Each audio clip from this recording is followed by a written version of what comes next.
ngir massage bu jaar ci yoon taamu leen gamme Puro Valda. Valda Afrique ak Puro Valda ñoo leen di may seen émission rétro sport. asalaamaaleykum sunu mbokku auditeurs yi Sud FM seen rajo 98.5 ñu ngi ñëw ak yéen ci rétro sport. rétro sport tey bi nag dañ ci am invité bu mag a mag boo xam ni mooy ki nga xam ni moo jiite fédération sénégalaise de football muy président Augustin Senghor.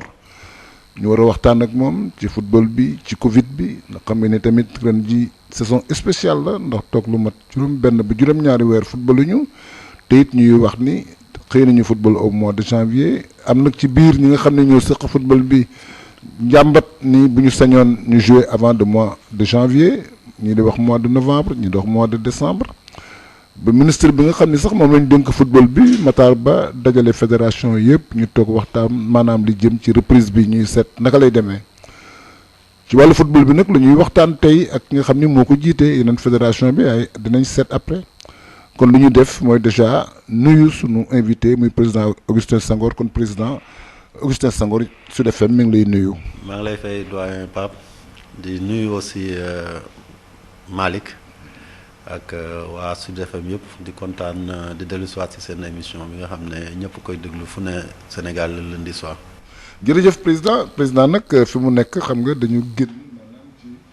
match préparation yi nga xam ni moo jëm ci éliminatoire. bi jëm ci wàllu Coupe d'Afrique en principe bi waroon am 2021 ñuy wax affaire 2022 mais fi mu nekk xamaguñu ba léegi mais éliminatoire yi reprendre nañ ko avant reprise bi nag am na ay match de préparation yoo xam ni def nañ ko benn bi ñu ngi ko defee ca Maroc joué ak Maroc gagné ñu 3-1 beneen bi ñu waroon ko defee à Thiès ak Mauritanie finalement amul ndax cas de Covid ci équipe bu Mauritanie bi.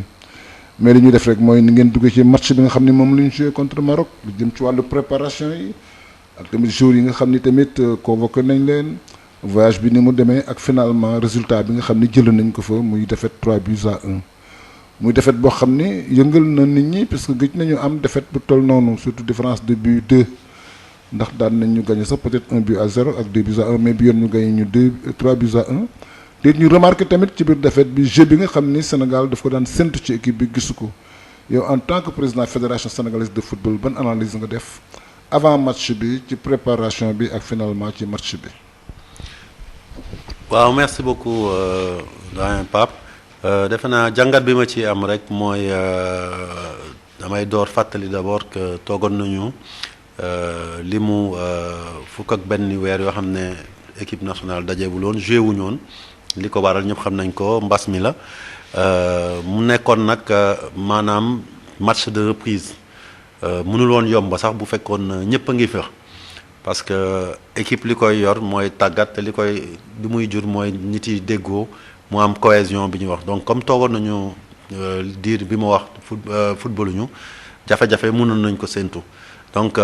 waaye tamit ñu war a yokk ne amoon na joueurs yu bare yoo xam ne ñu bees nañu ci équipe bi entraîneur bi décidé leen xool loolu nag xëj na mun na nekk ay explication mais mënul nekk justification ni ko tubaab di wax parce que football moom boo ci dugg da ngay xam li la ci fekk ndam moo la ci mën a fekk wala nga match ni wala nga perte boo pertee nag boo buggee xool ci li nga xam ne peut-être mooy say justification rek doo dem da ngay jéem a expliquer aussi li xam ne moo doxul ba nga ñàkk li doxul ñi njëkk a xëj na tamit mooy Maroc dafa waree xar kanam boo xam ne xëj na xar kanam bu gën suñu bos la gën ñu taxaw gën ñu bëgg a match bi gën a xeex loolu ñëpp nangul nañ ko ndax ci dolli aussi xëj na mu nekk bés boo xam ne joueurs yi ñi ñu wóolu woon ak ñi joué amuñu woon taxawaay bi te man si sama jàngat tamit nekkoon stade foofu li ma jàng rek mooy tamit tournant match bi mooy premier but bi parce que dañ ko teel a jël xëj na sax parce que mooy première incursion équipe adverse suñu camp xëj na loolu tam am na ressort boo xam ne damm na ko parce que équipe bi fekkagul woon mu nekk dépassé stade rodage donc loolu yëpp boole mën nañ ko ci boole ñàkk nag comme ni mu koy waxee jommul kenn ci football xëj na nag yàlla daf ñu suturaal sax parce que li waroon ñaaw rek mooy dayoo ñàkk bi maanaam ni mu toll c'est-à-dire bu ñu gañoon 3-0 doon na metti trop wala 4-0 parce que benn moment ci deuxième mi-temps bi xaw nañu tiit loolu parce que gis nañ ne équipe bi amatuloon taxawaay bu war surtout wàllu défense bi yàlla nag surtout da lay séddale mu séddale ñu sutura ba ñu dugal du score bi mais terewul 3-1 tam bare na ci match même fekkee ne match ak kii la xaritoo la mais defe naa tamit man li may jàpp rek mooy match amicaux yooyu bu ñu koy def pour mu jëriñ ñu xam li doxul nag entraîneur yi gis nañ ko am naa yaakaar gis nañ ko te dinañ ko saafara ci match yi ñu jëm ci novembre parce que loolu mooy njëriñu match amicaux ak match de préparation maanaam waajal pour mun dugg ci compétition yi nga xam ne ñoo jar a gagné nga gagné ko. mais est-ce que président bokk na ci Sénégal yi nga xam ne defet daf leen métti. surtout avec la manière ñëw imposer ñu seen jeu xañ ñu lépp gagné 3-1. man allah kulli aali man match moom su ma ko gagné ak bu mu munti nekk daf may metti amul match amical amul match officiel bu may dem pour football dama bëgg a gagné après xam naa ne tamit comme ni mu ko waxee gisaguñ fi équipe boo xam ne def na carrière yëpp ci histoire du football te musul ñàkk après tamit comme ni mu ko waxee match bi xëy na ñële dañu si njëkk a jug nga ñu ko bëgg loolu war nañ ko mun nangu parce que bu ñu gisee seen engagement après te tamit jafe na ngay dellu si man en tout cas j'aime pas ça ci circonstance yi match parce que tey jàngat bi may am daal si match yu bare ñuy mujjee jouer ak équipe maghrébine yi mooy bare tam ay fautes yoo xam ne day daf ñuy tere football te si sama jàngat aussi xëy na ñoom dañu jàng suñu arbitrage en Afrique parce que arbitre yi dañuy bàyyi lu bare ñuy kii nit yi di def ay fautes yoo xam ne sax yu bare la mais tamit du ñu joxe li nga xam ne moo war a aar joueur bi ñuy gaañ wala tamit mooy tax kële bu ne am naa benn carton jaune bu ma defaatee faute damay kii parce que tey ñun ñëpp seetaan nañ ko tamit du sax comme ni may wax bugguma teggil dara loo xam ne équipe bi moom la yelloo c'est-à-dire bu fekkee dañ ko war a critiquer dañ ko critiquer mais bu ñu xoolee tey milieu terrain marocain bi doon jouer 6 farul mun jouer si match ba mu jeex te amul carton parce que kooku li mu def si nombre faute rek ci la mais loolu tam ci football bokk ñun ñoo ci war a adapté wu am ci jàngat ba nga xam ne pour man beneen yoon bu ñuy taseeti ak équipe maghrébine li waratuñu dal. xam nga dafa mën nañu jàpp dafa mel ni dafa am contradiction parce que boo gisee Afrique au sud du Sahara ñoom ñoo gën a imposer jeu. ak faute ci équipe maghrébine mais c'est le cas contraire fi mu toll nii on l'a vu avec l'Algérie dans confrontation à la CAN également contre le Maroc est-ce que mënuñu jàpp ne fi mu toll nii tendance bi amoon bu njëkk ñu naan da nga leen dóor daal ñu teggi seen tànk moom moo inversé wu léegi ba ñu Sénégal yi moytu équipe maghrébine yi. non man loolu nag damay convoquer nombre de fautes yi parce que tamit ci wàll boobu dëgëru jeu wéeruwul ci nombre faute bi ngay def parce que mën nga dëgëral jeu te doo commettre faute foofu ngay ne dama am ascendance physique ak athlétique ci équipe mais fekkee da nga def faute yu bare te arbitre bi nga xam ne moo ko war a atteewu ko ni mu waree wala atteewu ko du tout xëj na day jur leneen c'est-à-dire yow bu fekkee ne préparé wul ci loolu wala léeg-léeg sax nga ne damay réagir ngay am tendance di dem di plaindre ci arbitre bi léeg-léeg tamit sax nga ne da ngay fayu yow la ñuy jox carton jaune donc après day metti ba joueur bi mën na bañ a xam ban taxawaay lay am ci terrain bi donc loolu tamit il faut ñu sóoraale ko mais li leer ba leer tey mooy message bi jàll na nit yi dañuy naan Sénégal boo ko bàyyee football mu équipe Sénégal bii ñu am boo leen bàyyee ñu football ñu rey la léegi bu ñu ñëwee nañ leen song dóor leen dal la jéem leen gagné foofu rek la ñu am yoon pour gagné leen bu ñu la jiitoo nag surtout laal tam loo xam ne la man sama jàngat la waratuñu toog ba équipe bu naar yi du ñu jiitu parce que bu ñu jiitoo rek yàq match bi te kenn dootul football te comme ñun après du ñu am peut-être calme bi ak maîtrise bi pour mën a gérer situation bi continuer football donc dañu war a fexe ñu bañ ñu mën a benn ñaare aussi comme loolu la nañ leen jiitu foofu ñu yóbbu léegi boo duggee ci match bi nga dëgëral yow tamit ñu xam ne yaa ngi fi te soxlu sax ngay mu nekk dëgër boo xam ne gaañante la parce que ñun suñu puissance athlétique rek doy na pour nit yi respecté te respecté nañu ci dama leen di delloo rek ci coupe du monde bi buñ ñu éliminé lan moo tax dañu ne que loolu la woon parce que dañu ne dañu am trop d'engagement carton jaune moo ñu éliminé loolu nag mooy différence bi tamit ci côté boobu te defe naa tam loolu moo tax tam Sénégal bu demee coupe du monde xëy na mooy gën taxawaay ñeneen lii au niveau arbitrage africain li ñuy bàyyi mu jàll comme ay faute boo demee tey bu fekkoon ne ay arbitre européen sud-américain ak yeneen ko asiatique ñooñu doon arbitral match bi jërëm naa ne du demee noonu parce que Marocains yi suma xalaat bu gàtt du ñu jeexal match bi à 10 comme boo xoolee Algériens yi bi ñu demee jouer fële gis naa match yoo xam ne ak Mexique dañu teel a am carton jaune te joueur boobu am carton jaune tam mu ngi jouer comme milieu terrain bi nga gis fii Maroc ñoom ñoo bokk poste ñoo bokk bind ñoo bokk ni ñuy footballé ñoom dañuy dugg pour yàq donc loolu tamit lu jar a sóoraale la mais ñun waruñu taxaw naan amuñu pexe ci loolu parce que pexe ñun ñoo ko war a wut donc loolu defe naa entraîneurs yi am nañ ci jàngat te defe naa aussi ñoom réeré wuñu woon mbir loolu parce que je pense que Aliou bu amee ku mu defetu ñaari defetu Algérie yi gën a metti moom la parce que bi ñu ñëwee di waxtaan ci affaire de préparation Maroc la njëkk a tudd pare nee nañ leen fekki parce que xamoon na ne xëj na am na lu mu bëgg a xool ci côté boobu te léegi moom di jàng na ci ay leçons de je pense que prochain match yi contre ces équipes là dañu xam ban taxawaay la ñu am pour mën ci génn. président da nga wax ñaari wax yu am solo da nga ni équipe maghreb bi nii bu ñuy joué ak ñoom dafa am spécialement ni ñuy joué ak ñun dañuy def ci ñun ay fautes yi ñuy def dafa yàq suñu match. dañuy fexe tamit bañ ñun ñu bañ leen jëkk dugal bi ñoom ñu dugal ñu bi déjà dugal ñu bi créer ay fautes muy ñaari handicap yoo xam ni daf ñuy indil problème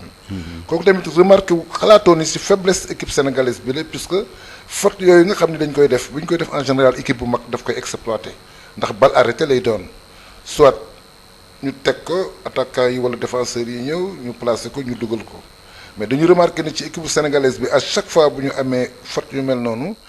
du ñu indil dara soit ñu dóor ko góol bi jël ko ou bien ñu dóor ko amuñu kenn koo xam ni dina ko mën a reprendre ou amuñu benn joueur boo xam ne ci biir équipe bi techniquement am na ay qualités yoo xam ne dina ko mën a exploiter kooku tamit ça fait partie de nos faiblesses loolu qu'est-ce qu'il faut faire pour ça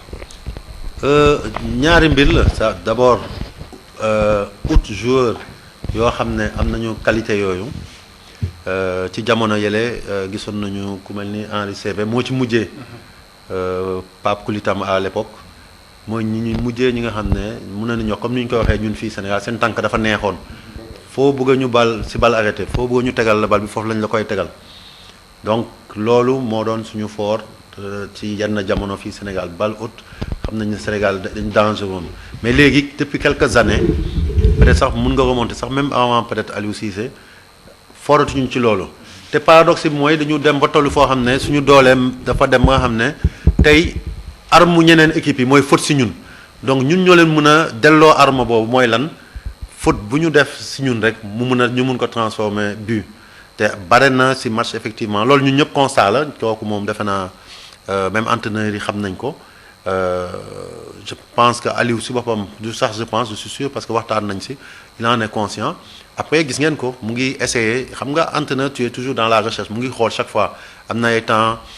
Sadio moo doon dóor am na moment yoo xam ne Gana match bi passé Crépin mais après loolu nag kenn du ko créer da nga koy am wala doo ko am tànk bu neex wala nga koy liggéey. peut-être tamit mooy ñaareel point bi may wax peut-être tey jot na joueurs yi di ko travailler mais travail bi pour man du équipe nationale lañ koy defee club lañ koy dooree ba pare après équipe nationale boo ñëwee parce que équipe nationale léegi gis ngeen ko ñetti fan ngay entraîner dugg terrain. match yi di ñëw sax boo moytul ñaari fan yi entraînement la ñu am parce que mercredi 11 lañ ñu programmé donc ñaari fan mënoo fa def ay système pour dóor ay coup franc ak yooyu pour ñu mun ko kii amoon nañu nag moment boo xam ne demoon nañu ba équipe bi am cohésion ci kan yeeg ci yenn compétition gis nañu ku mel ne ay Karambo ci ay ñoom sax Cheikhou attaquant yi wala ñi doon dóor coup franc yi xamoon nañu fi ñu leen di fekkee Kara dugal na but yu bare Cheikhou ak ñeneen et tey ñëpp xam nañ ne ku mel ni Kalidou bopp bi baax na donc Salif daan na dugal aussi en club donc am nañu joueurs yoo xam ne tey vraiment bu ñu defee liggéey bu war coup de pied arrêté yi ak yenn action yi nga xam ne dañ koy am ay fautes yi war nañu mun may chaque match bu nekk ñu dem ak avance 2 buts wala benn but donc loolu lu ñuy liggéey la bés bu ñu ko réglé rek yombal suñu match yi parce que léegi football moderne balle arrêté yi mooy maanaam débloquer match donc te loolu c'est vrai bokk na ci loo xam ne bu ñu si liggéeyee njëriñ lay nekk pour équipe nationale. beneen chantier tamit président yi wax lu liggéey am na beneen liggéey boo xam te mu ngi xaar surtout le staff technique gis nañu à chaque fois qu'on joue avec certaines équipes de yenn cran yi dañu am ay difficultés on l'a vu avec le Maroc on l'a vu avec l'Algérie on l'a vu avec la Colombie ci mondial bi est-ce que loolu yéen a ngi ci waxtaan Aliou Cissé est-ce que yéen conscient ngeen ci on a difficulté avec les équipes yi nga xam ne c'est des niveaux supérieurs conscient ngeen ci loolu. bon loolu du ma ci topp nit yi parce que souvent man sama problème. Au Sénégal aussi dañuy utiliser li may wax ay clichés maanaam dañuy xool ci benn. mais il y a des constats également président. parce que man dama bëgg ñu génneel may statistique. parce que cité nga nu mu tuddati Algérie. cité nga Maroc cité nga Colombie. mais pourquoi cité woo Pologne. pourquoi cité woo yeneen équipe yoo xam ne peut-être joué nañu ak ñoom mais. ñu am gagné leen ba lu match nul waaw. waaw voilà donc Nigéria ak yooyu donc je pense que aussi de la même manière sax d'ailleurs loolu lay wax nit yi souvent dañu naan waaw. Aliou dafa perte match yu bare dama leen naan teg leen li mu perte ngeen xool li mu perte ak li mu gagné lan moo temps bi fi def tamit président ba pare lan la perte souvent Aliou match yu bare yu mu perte match amicaux yi la parce que xëj na moom si jàngatam li muy ut mooy jëriñoo match amicaux yi pour gagner match officiel yi nga xam ne ñoo lay jox point ak moyen pour nga qualifier wala def tournoi bu baax comme ni ñu def egg quart de finale après egg finale donc loolu yëpp la ñu war a jàng moo tax ma jàpp rek ne tey analyse boobu man du ma ci àndoon trop gëmuma ne Aliou lañ am difficulté avec certaines équipes waaw mais tey man ñaari match la seetaan yoo xam ne gëm naa ne équipe bi dafa ñëw gagné ñu te amuñ dara lu ñu ci wax te du score yu rëy sax muy Algérie. Algérie premier match coupe d'Afrique bi ñu tas ak ñoom en groupe dañu ñëw jël bettañu sax parce que Algérie bi ñuy dem kan kenn boolewu leen sax si ni ñu koy woowee ci favori yi. mais au fil des compétitions. mais waaw voilà. compétition bi dañu wane loo xam ne kenn wane ko si ñun la ñu yeewoo. loolu moo tax président ne la ils étaient imprévisibles. waaw voilà prévoir kenn prévoir ko ci biir compétition bi la ñu feeñee. même ñoom suñu match bi ñu gagné 1-0 moo leen may confiance bu ñu yegg ba. ca paa ndaw ga man ci sama jàngat. final bi tamit les gens mënuñu basé wu mais si analyse tam war nañu koy sóoraale. c'est-à-dire les faits de jeu. but yi ni muy duggee merci. réussite ak yooyu but bi en finale ni mu duggee kii ça donc et dans le jeu lui-même boo xoolee statistiques yi boo xool nombre fautes yi xool possession ak yëpp ñaari match yooyu yëpp gëmuma ne ñoom ñoo ñu ëpp possession. xëy na premier mi-temps premier match bi de la même manière l'autre jour boo xoolee possession bi dafa yem te Maroc moo doon joué dëkkam mënoon nañu ne ñun dañuy toog xaar et peut-être aussi que même te su boobaa malheureusement Aliou bu ko defee ndem ñu ngi koy tirer ne équipe am amul jeu ce sera encore pire est-ce qu'on ne devrait pas aussi être plus moins confiance ñu jouer chez nos adversaires en disant qu'on va faire le jeu coûte que coûte parce que war nañu mu teg système yoo xam ne sans que ça soit des systèmes trop défensifs qui nous permettent bu ñu demee si dëkku jàmbur ñu dékk ko jouer ak sur nos qualités avec la vitesse de nos attaquants pour def la défense parce que après la finalité un match ne se gagne pas sur une possession ne se gagne pas sur des coups de pied ça se gagne sur un score sur des buts marqués donc peut-être man loolu mooy sama jàngat ñu xool bu ñu génnee ñu toog bu ñu duggee si match bi parce que boo xoolee même match bi keroog contre Maroc première escarmouche yi Sénégal moo ko def dañoo génn rek songaleen ñoom seen première action si côté bi ci la Hakimi centré ñu toj suñu caax góol gi jotagul woon sax laal bal donc peut-être que suñu toogoon ñun dëkku leen ne ñun ñoo leen fekk xëy na beneen résultat mooy bii boobu duñu ko jël si teel. mais président nga wax am solo. mais loolu c'est à l'entraîneur moom en personne mi nga xam ne moom mooy toog ci maa bi c'est à lui de prendre mooy ñëw kat ne léegi-lii mooy def ay prévisions ne lii war na am léegi-lii war na am c'est à lui en tant que coach en tant que ki toog ci banc touche bi de prendre toutes les dispositions pour lii bañ di am normalement. mais mu ngi koy def man waxuma la ne ni ma la wax nii waxuma la noonu la ñu war a jouer dama ne est-ce que du noonu la ñu war a xalaatee tey xam nga Malick day am équipe xarkanu équipe moo lay wax ni ngay jouer da ngay gis équipe boo xam ne day ne tey man joueurs yi ma am football de possession laa war a def parce que seen kattan ak seen technique may na leen su ma téye bal bi keneen ki du ko gis mën naa def défense en attaque te am naa taxawaay si biti am na koo xam ne day ne man awma possibilité possession ci type joueur yi ma am damay taxaw xaar jouer contre-attaque bari na ay façon donc rien n'est figé et même loolu selon l'adversaire selon le match day changer donc Pape laal na ci mbir moom xam na ne un entraîneur mënoo ko ne nii nga war a footballer en tout cas en équipe nationale c'est pas possible en club un Guardiola mun na ne man sama équipe damay nekk ak moom ba fin d'année ba saison bi jeex système bii laa bëgg a kii di ko tari chaque semaine à l'entraînement ba mu mokk mais en équipe nationale léegi fi ñu toll gars yi bu ñu ñëwee seen bagage yi ñuy indaale seen club moom nga leen di utiliser waale et match bi je trouve que les gens sama xalaat c'est pas pour défendre Aliou, ont été très durs avec Aliou. Parce que quand tu viens et que tu joues après 11 mois, tu ramènes presque à la demande générale, parce que Sénégalais, fu joueur maintenant taal benn bi sax ñu ne indi leen ko mais damay tooñ rek, mais en fait lui li ko si ñor mooy équipe day évoluer. Donc ñenn ñi fi nekk dañuy commencer yàgg baax na ngay commencer ubbi say bët pour xool ñan ñoo ñëw dooleel équipe bi mais ñooñu boo ñëwee indi leen ci match bu mel nii amical c'est pas pour aj leen si tribune parce que doo leen mës a gis kon donc il faut nga dugal leen Aliou loolu la def bu fekkoon lu yomb rek la lay gis xëj na man sax man ma nekkee si tribune tey bu ma amee lu mu koy reproché loolu la xeex mooy lan bu ñu demee ba ñu mën a ñu 1-0 deuxième mi-temps ñu dugal ñu deuxième mu bàyyi ñenn ñi ñoo xam ne tàmm ñu jouer pour bañ a changer mais il a pris le risque la man pour man continuer di dugal ay nouveau ñeneen ñi dugg ñëpp ay nouveau la ñoon donc ça crée quoi c'est-à-dire mun na ah mais mënoon na bañ a def changement tey am na ñu mu génn xëy na mënoon nañu continuer jouer moom dafa nekkoon ci phase de test tey xool joueurs yi Malick man je suis président de fédération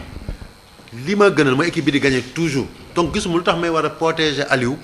ci neen noonu rek te xam naa ne maak moom ñoo bokk atte bu équipe bi gañewul li ñu koy xase man la ñuy xase fédération noonu la may xase mais itam damay wax rek li nga xam ne parce que yéen tey en tant qu'observateur lu bari na leen réer ci mbir yi parce que du ngeen fa nekk foofu te du ngeen waxtaan ak moom avant tey ñaata joueurs yu bees lañ doon si boo xoolee équipe bu bees war na mët xëj na est-ce que 6 wala 7 wala 8 mais ñooñu tey léeg-léeg ni dugal kenn mu doy la léegi nga dugal keneen mu raté match am tey bugguma citer kii parce que ñoom ñëpp benn lañu am na ñoo xam ne peut-être moom am na li mu doon séntu gis na ko am na ñoo xam ne peut-être gisu ko si du ko nag après daf leen di sànni day ne kii kat li may séntu si jamono ji ñëwagul xëj na dinaa ko waayaat yeneen jamono ainsi de suite mais am na ñoo xam ne tey xëj na si match bi dina leen may ñu dellu soit prochain match mu nekk match officiel parce que équipe noonu lañ koy tabaxee donc te ci match amicaux yi la ko mën a def Aliou au contraire je pense que match officiel sax des fois les gens lui reprochent de ne pas faire trop de changements mais match kii ci lay def maanaam revue d'effectif ñi nga xam ne ñu ngi fi woon déjà ñu dugal leen ñu xool ci fu ñu toll parce que ñu ci bare joué wuñu woon ñeneen ñu ngi joué club bi championnat yi yemuñu donc mu xool ñeneen ñi xamagu leen daf leen woo parce que am na yaakaar ci ñoom il faut mu dugal leen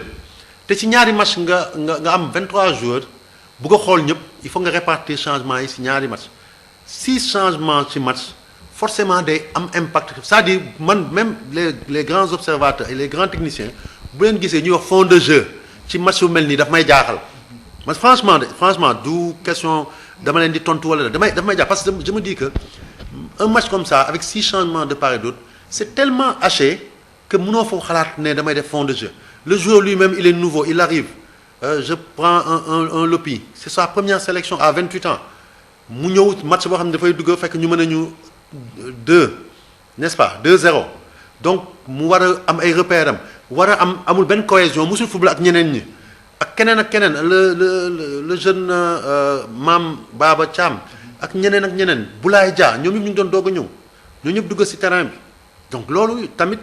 je pense que du ma ne circonstance atténuante ça parce que ce serait même porter un jugement je dirais simplement c'est des conditions de match yoo xam ne war nañu ci tenir compte bu ñuy apprécier prestation technique et tactique de l'équipe et l'entraîneur qui a ses fiches ses collaborateurs ku ci nekk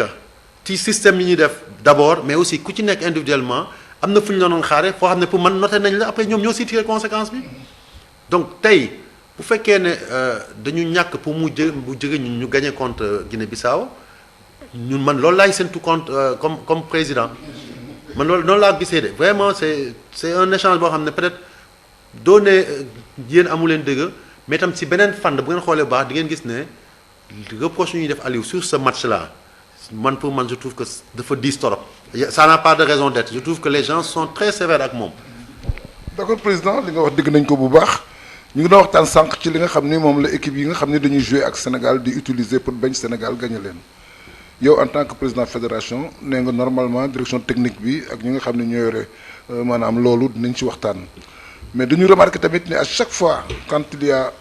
match bu fekkee par exemple indil nañ ñu tactique pour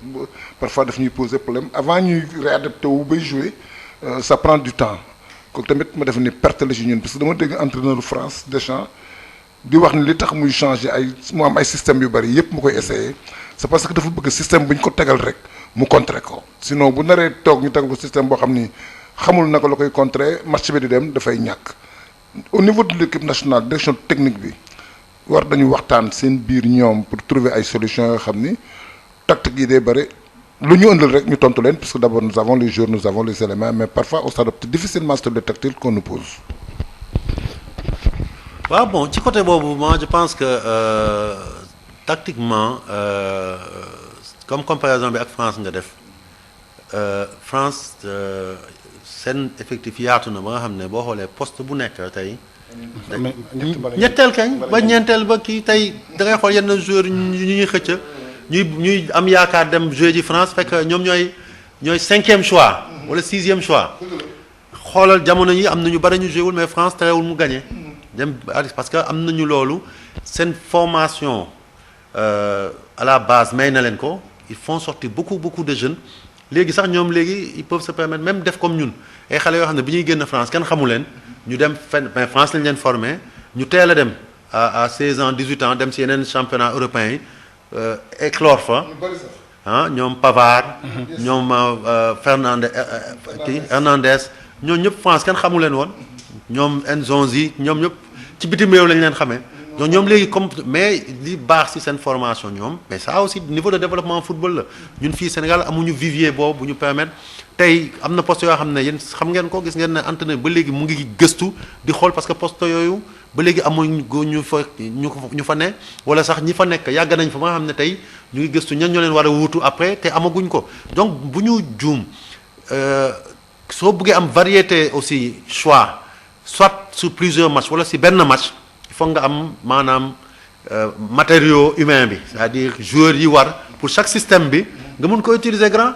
man loolu laa jàppale mais Afrique suñu équipe yi day juste ba nga xam ne des fois da nga leen di jox identité ne man nii laay jouer parce que joueurs yi laa am pour jouer noonu après nag effectivement suñu jëlee entraîneur pour moom mu xool jànga xool lii mën naa changer lii mën naa changer te Aliou quand même def naa ci man li ma xam mu ngi koy jéem est-ce que man ci débat bi dafa am ñoo xam ne dañuy naan dañu jouer pour gagner suñu match. peu importe la manière. sport gain la. waaw am na ñoo xam ne ñoom ñi may ooyee fii Sénégal les nostalgiques parce que ñun Sénégal defe naa loolu bokk na sax grand ndax mosuñu gagner ñun suñu équipe yi dañ daan bëgg ñuy football ngéwal soo waxee dañ la football na ngéwal ñuy def ay passes yu rafet ay transversales di daal bali si poto yi même après bu ñu la gagné sax nga ne mais non kontaan naa gars yi mais léegi football moderne résultat la. te tu joues directement tu gagnes quelle que soit manière bi nga koy defee après dans une équipe aussi composition bi mooy dépendre mooy déterminer ndax tu peux jouer le jeu de qualité que tu veux pour ton équipe est-ce qu'on l'a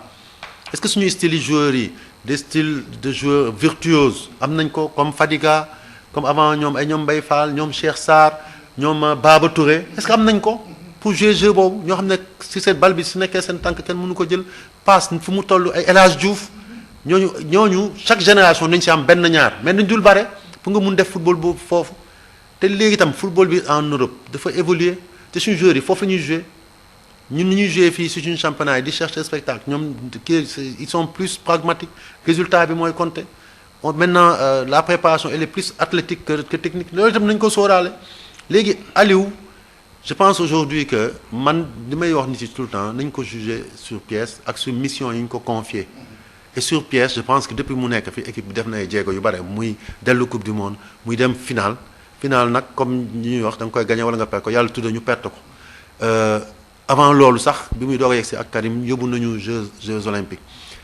Sénégal laa gis ku mel noonu ñu considérer ne xamul dara depuis 10 ans mu ngi def ay mbir yu doy waar yoo xam ne avant moom ñeneen defuñu ko mais ñun ba léegi damay gis ay nit ñu ne xamul dara nañ ko fi jëlee nañ ko kii. est-ce que xamul tax si lan lañ koy juger est-ce que loolu du subjectivisme est-ce que aussi loolu mais am na fay tamit est-ce que loolu du le fait que aussi ñun Sénégal suñu ñi ñu jege suñu mbokka li Aliou di dëgg Amara daf ko daan dëgg Koto daf ko daan dëgg na sama naakarango comité exécutif yi ñu ngi may kii je pense que duñ nañ ma ko baal def loo réew ma kii gis nga Koto dañ ko doon critiquer dama ko mujjee jox Koto jox ma sa CV ma yóbbu ko réunion comité exécutif ma leen Koto lii la am si juróom lii la am ñu am na lii yëpp ma ne waaw voilà donc il y a des choses. Nous on est plus sévère on est plus sévère si suñu doom yi que par rapport aux entraîneurs étrangers te man li ma constaté aussi si jàngat bu gàtt. parce que avant may nekk président fédération man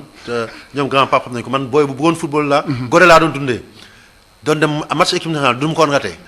à part Bruno Metsu te moom si diir bu gàtt la ko def dafa ñëw def fi benn final benn kii toog dem yoonam toogul mu dem yoonam kenn def résultat boo xam ne moo gën lu fi suñu doom yi depuis temps yi ñoom grand Pape Diop ñoom Mawad ak ñoom Jo Diop ak ñeneen def ak ñoom Lamine Diack amul nañu xool statistique man loolu laa leen di invité rek bu ngeen di juger Aliou juger leen ko si statistique bu ñuy juger expertise locale ak expertise internationale pour le football sénégalais teg leen Leroy ak Kanan ak man xam am na si ñoom def naa ay ñoom xaw ma ñi fi njëkk a ñëw ñoom colloque Zak xaw ma waaw Colossa yi ma nekk fa ay Casper Jacques ñoom teg leen seen kii ngeen xool suñu doomi réew mi lan la ñu liggéey ngeen comparé ko. mais président man xam nga jafewul d'accord xam nga yaa ngi wax ne Aliou il a fait 5 ans ici avec des joueurs yoo xam ne peut-être nañu amuñu ko on a une colonne vertébrale boo xam ne ils peuvent évoluer dans n'importe quelle équipe Edouard Mendy mën a góol ci n'importe quelle équipe Kalidou Koulibaly mën a jouer n'importe quelle équipe Sadio Mané également Ismaïla Sarr c'est-à-dire xam nga lu ci xaw a jaaxal nit ñi loolu yëpp mu am ak titan bi fi def ba pare chaque fois buñ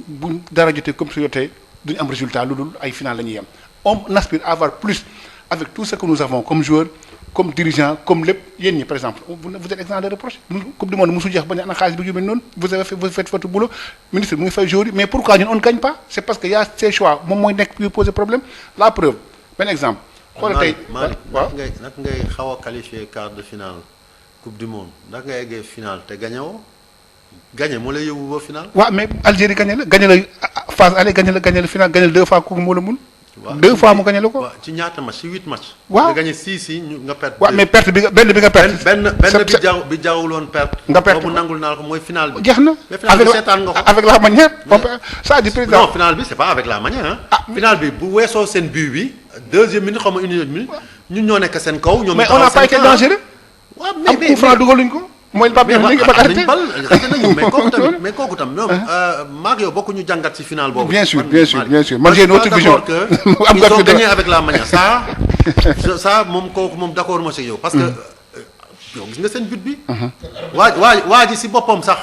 bi duggee il a fallu nit yi morom collectif daw vers moom mu doog xam ne bal maa ngi caaxaan. donc loolu duñ ci dellu si. mais Algérie mérité na victoire am. mais suñu mënee dañu ma dominer c'est-à-dire même Colombie. Colombie si suñu match bi ñuy perte c'est sur des moments peut-être d'errement dañu perte suñu match contre des fautes individuelles suñu match contre Japon boobu tamit gis nga but yi ñu jël fekk ñu maîtriser match bi. donc je pense que président loolu lañ ko reproché justement but yi ñuy jël fekk ñu maîtriser match bi c'est-à-dire lui il est là pour régler les problèmes technico-tactiques moom lañ ma entraîneur moo fay toog noonu bu jafe-jafe amee moom mu régler problème bi loolu rek la ñuy wax. les seuls domaines qu'un entraîneur même tey Mourinho Lampard ñu ngi gis coow bi temps yëpp yaa tudd Edouard Mendy kii démb match bi mu jeexee il a parlé du seul aspect qu'il peut jamais contrôler c'est l'erreur individuelle Malick kenn mënul contrôler erreur individuelle entraîneur c'est pas une commande buy téléguider joueur ci biir terrain au moment où par exemple sur un corner un défenseur va ak góor-góorlam percuté wu fraction de seconde la benn entraîneur mënu ko corriger loolu da tu constates juste les dégâts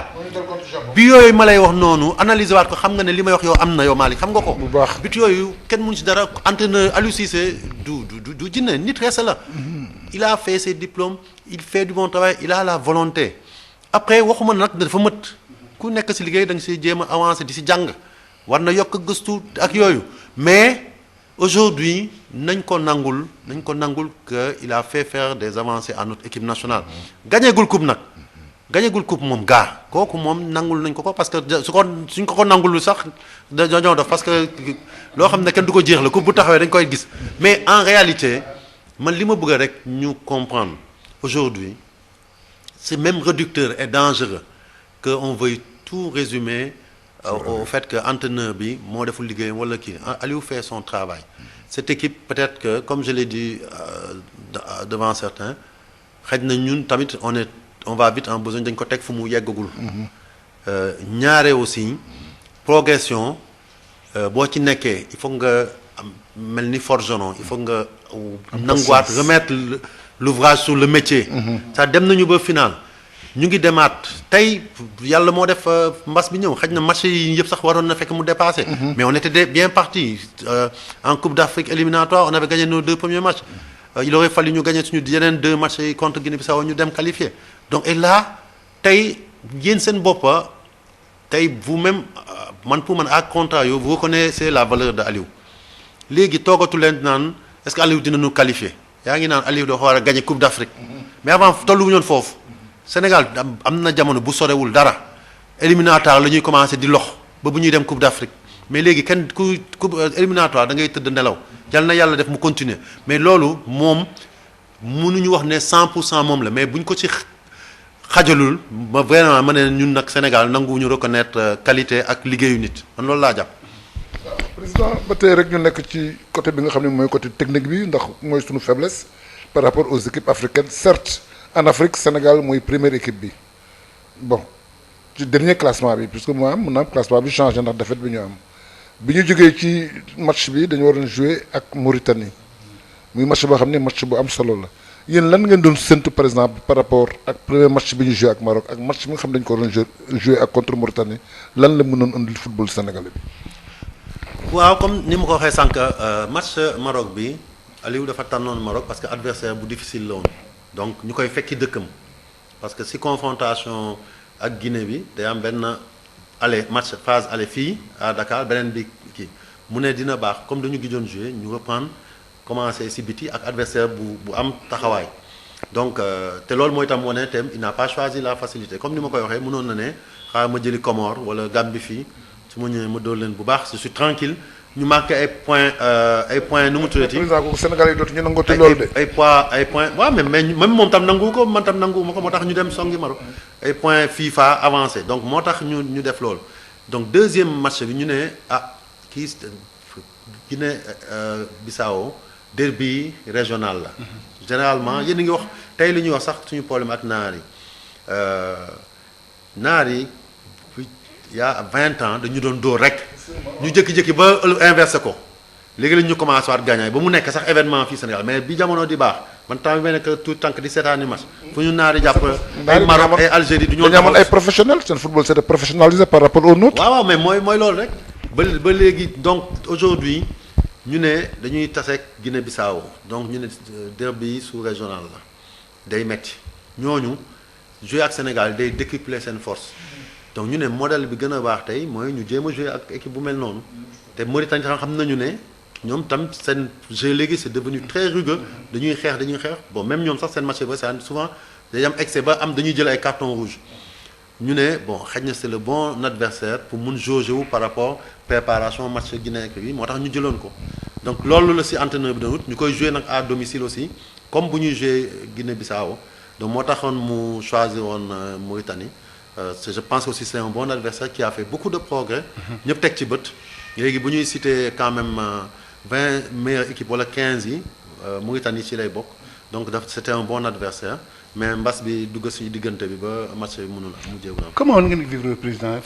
en tant que président fédération match bi à quelques heures ñu annulé ko parce que y a des Mauritaniens testé Covid déception mbala lan. déception moom c'est sûr parce que d'abord defe naa n'importe quel sportif Malick football ngeen yéen ñëpp généralement du victoire neex sur tapis vert boo gagné sax sur tapis vert da ngay am un peu de déception parce que su doon sa sago nga joué le joueur man keroog gis naa joueur xam ne ñoom loolu la ñëw dañu ne mais ñun daal amoon nañu mal au cœur le fait de ne pas jouer malgré le risque mais d'un autre côté aussi je pense que on peut dire que on avait un soulagement parce que quelque part test yi loolu lay jëriñ pour xam ndax ñëpp yemb nañu pour mun jouer match bi te bu ñu si jugee du ñu am ay ñeneen ñuy yóbbaale kii bi mbas mi seen dëkk seen club te loolu ce n'est pas qu'un côté médical seulement parce que comme suñu jeunes yi du leen sonnal waxati na dolli ñi nga xam ne ay sportifs lañu waaye conséquences yi c'était plus au niveau de l'équipe ñun suñu hantise maanaam li ñu ragaloon dëgg-dëgg mooy suñu joueurs yi ñëw fi muy Maroc wala fii ñu am fi Covid ñu dem seen dëkk tubaab bi dañuy envoyé lettre non Malick Ndiaye dafa ñëwoon toppatoo leen ko baax mu am Covid donc du dellu si novembre donc moo tax ñun dañ leen doon xool comme ni tubaab di wax comme du lait sur le feu suñu bët mosul jugee si ñoom nanguwuluñu leen dara même ñoom bu ñu bëggee dem feneen ñu leen sama waay toog leen bu leen ñu ne problème même après match bi dañ leen ne bi ñu ajulee match bi dañ leen ne bu leen dellu seen kër bu ngeen demee seen quartier nit yi ñëw dar leen wër leen parce que ñoom tam say ay kii lañu bu ngeen fa jël ñi ci foog ne si regroupement bi ngeen ko jëlee li ñu gënal mooy ngeen toog si hôtel bi ñu nekk foofu jam ñaajo après ngeen jël seen avion ñibbi donc vraiment côté boobu moo tax ma ne soulagement la parce que bu fekkoon jëluñu matukaay yëpp def test yi ci ñaari équipe yëpp xëy na loolu doon na jàll joueurs yi di ñibbi yóbbaale Covid bi mu yàqal ñu loo xam ne moo gën a am importance pour match yi gën. donc loolu daal mooy ñaari sentiment yi nga xam ne moom la ñu dund ak. test bi fédération football moo koy def mbala CAF mbala naka la test yi demee mbala donc mën naa ko lay demee. non test yi dafa am lu ñuy wax protocole sanitaire. protocole sanitaire bi nag fi muy jugee fu kawe la FIFA la jugee d'abord FIFA yónnee ko CAF. ak confédération yëpp nee leen bu ñuy reprendre football ci jamonoy mbas wala après mbas bi nii la ñu bëgg ngeen doxalee sur le plan médical nee leen nag xelal naa leen yéen tam seen compétition ngeen def seen boppa seen règlement boo xam ne mooy protocole médical confédération yi comme CAF wàccee ko nag ci association nationale yi nee leen lii la ñu bëgg ngeen doxale mais nag comme dëkk bu nekk ak réalité par exemple boo nee kii il faut mu def test nga dem dëkk boobu xëy na niveau de développement sanitaire bi tax na amuñu sax kii bu leen di defal test kooku mënoo ko imposer mu def test mais après dañu lay ne yow sa bopp li ñu la yónnee nii dugal ci ingrédients yi nga xam ne moo concerne sa dëkk di nga mooy li ñuy wax say spécificité pour nga defal ñu benn protocole xam ne ñu koy yónnee ñun bu ñu ko valider ngeen mën a tënku ci loolu donc protocole yooyu foofu la jógee donc dafa sori trop donc mais au niveau mise en œuvre fii on a des instituts qui sont des instituts presque de niveau international donc du ma citer seen tour xam ngeen leen depuis mbas bi ñoom ñoo fi am na ñett wala ñeent yoo xam ne ñooy def test yi fii ñooñu nag ñoo koy def ñooñu amuñu parloo amuñu kii ku ñu faral mooy échantillon bi ñuy jël li mu wax ñoom loolu la ñu wax donc ñoom ñooy ñëw def li nga xam ne mooy test yi sous le contrôle du président de la commission médicale de la fédération mais moom il est toujours en lien avec la cellule du ministère de la santé moo tax nga kaawee bu mu amee daf ñu dépassé ñun immédiatement dafa dugg ci loxo ministre de la santé si boppam ak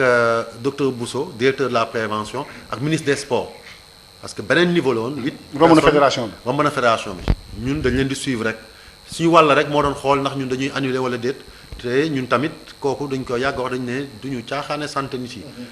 yi bi ñu autorité wooyee dama leen ne loolu sax jagul sax match bi kenn waxatu ko léegi dañuy xool nu ñuy gérer ak suñu mbokki Mauritaniens yi pour mu bañ a am benn problème donc kooku dafa teel a leer si côté boobu après ku ci nekk sa wàlla autorité def seen wàlla ci kaw man ak sama natango ak ñun waa fédération sama vice président ñu commencé di concerté wu di wax ba bu ñuy siiwal information bi par communiqué. mais président est-ce que loolu du am njeexital ci li nga xam ne moo jëm ci prochaine journée bi ñu war a jouer ak Guinée-Bissau double confrontation parce que su ma juumul gis naa benn communiqué CAF vendredi ou samedi ou dimanche ñuy wax ne am na sax possibilité ñu benn équipe bi recevoir ñu def fa 2 matchs yi est-ce que loolu am na mbala amul ban njeexital la match Sénégal Mauritanie bi war a am impacté ci li nga xam ne mooy suñ double confrontation contre la Guinée-Bissau. waaw loolu xam nga yemul sax si match Sénégal Mauritanie parce que bu mujjee bi ñu annulé parce que boo xoolee def naa lim bi toll na si ñeent ba juróomi match yoo xam ne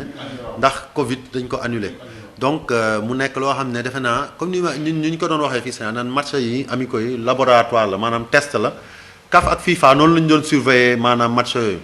donc léegi commencé nañu échanger am nañu ay réunions ñu def ak président ak secrétaire généraux yi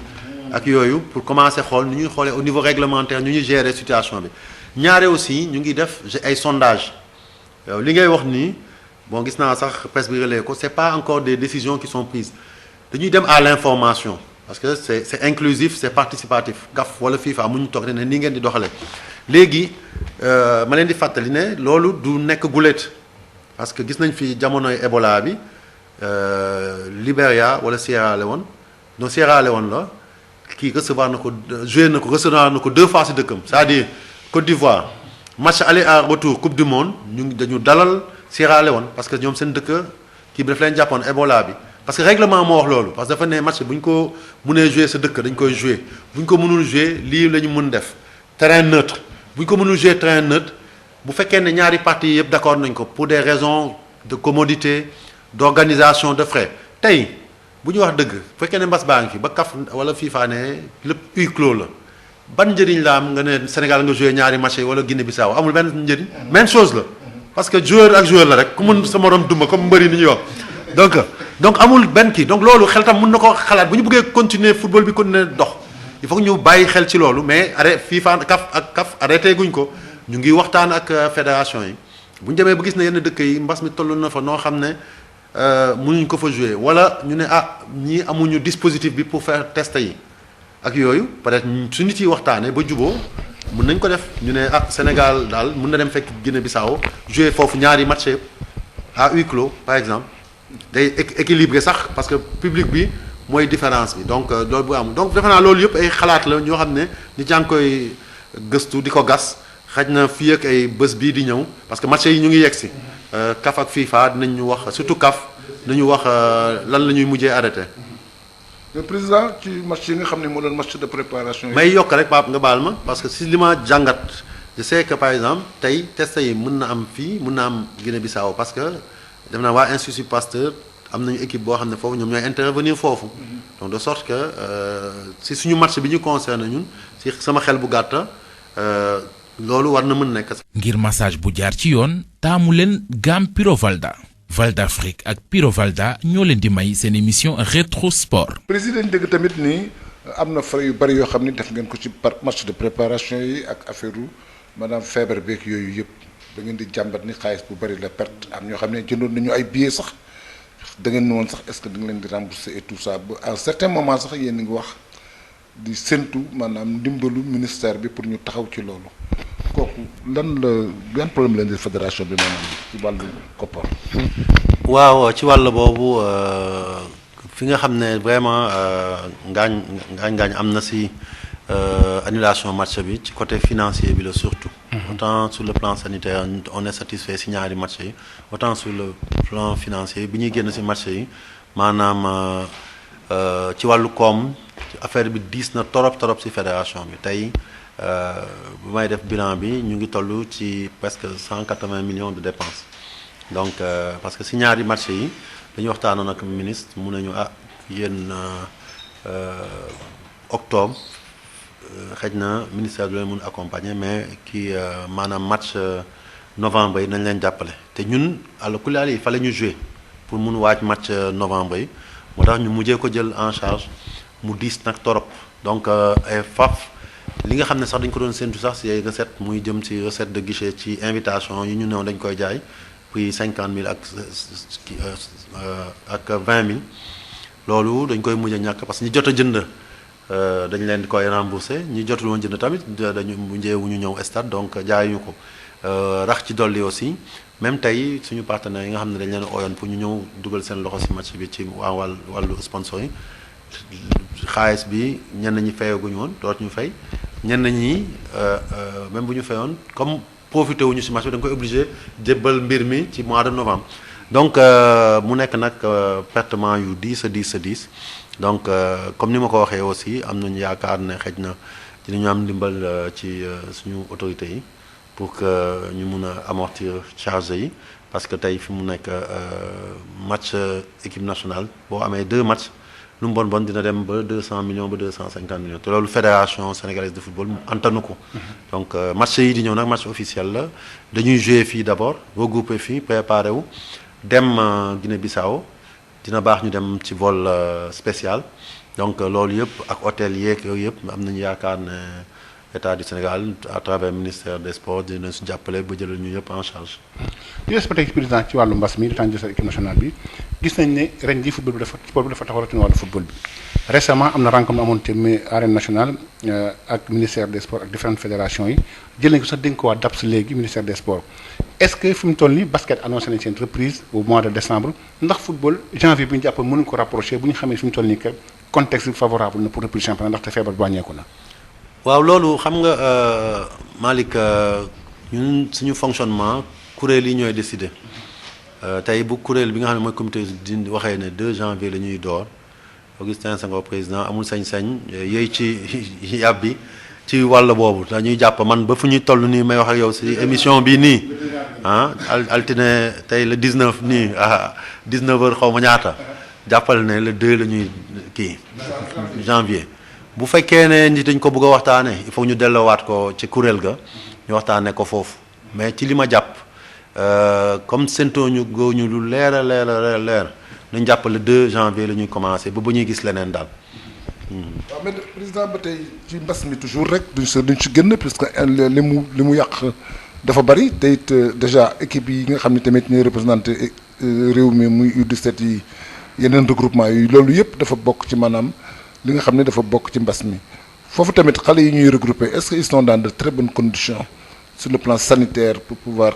préparer tournoi yi ñuy wax tournoi UFOA ak yeneen tournoi yi. waaw foofu moom macha allah commission médicale bi ak DTN ak administration bi dañu def liggéey bu takku pour que bu ñuy reprendre tey lépp jaar ci yoon yàlla may nuñ d'abord ñu am suñuy makkaanu bopp foo xam ne xale yi foofu la ñuy dal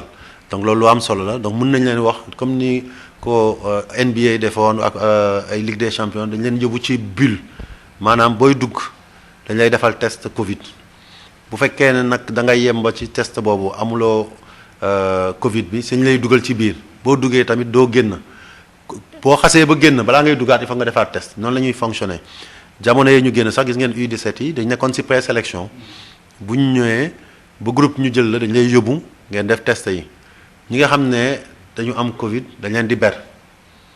sax dem nañu ma xam ne dañ leen di ber en relation avec ñi nga xam ne ñoo ko yelloo ci ministère santé bi yóbbu leen fi ñu leen di traité ñu traité leen bu ñu demee ba négatif nag ñu doog leen jëlaat noonu lañ koy doxalee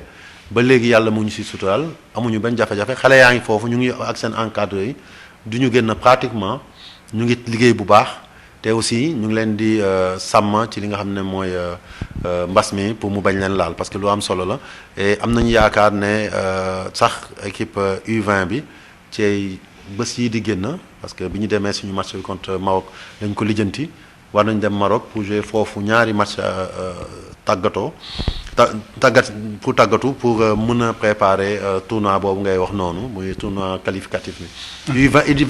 U17 yi comme ñoom dañu doon def ay présélection ñoom ñoo gën a am retard dañ leen di xaarandi mais après ñoom tamit ak suñu nattaango marocain yi mun naa am dinañu yónnee seen U17 pour ñu jouer ay match mais bu ñu ñëwee itam xale yi itam dañ leen di jël tëj leen xale suñu xale bu ñu demee Maroc comme ni ñu defoon ak suñu équipe nationale dañ leen di yóbbu foo xam ne ñoom rek dafay nekk préparer ñuy jouer defal leen test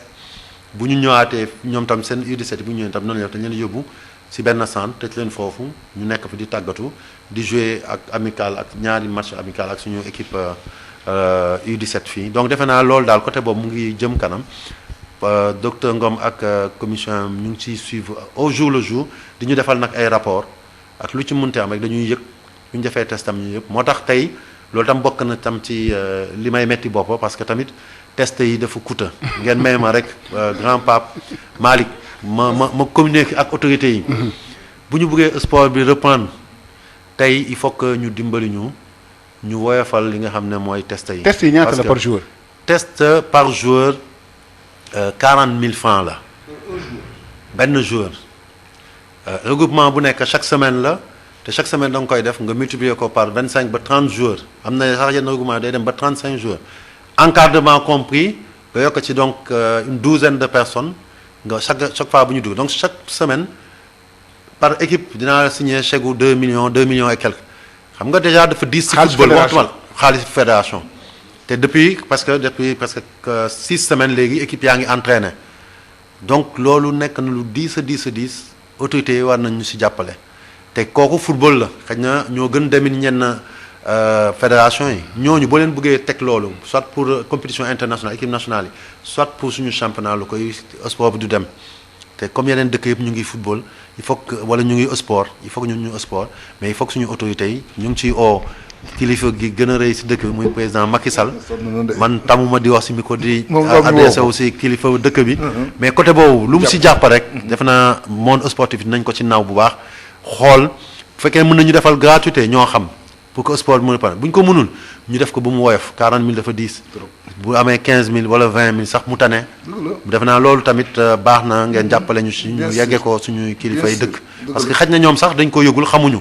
mais ñun ñu ngi bëgg a dee man fédération sénégalaise de football te mënuma ko bañ a def mënuma toog Sénégal di dem Coupe d'Afrique ñëpp di dem ay éliminatoire Coupe d'Afrique te ñun duñ ko def bañ nañ ko sax ñun ñooy dalal éliminatoire U20 yi fii en fin novembre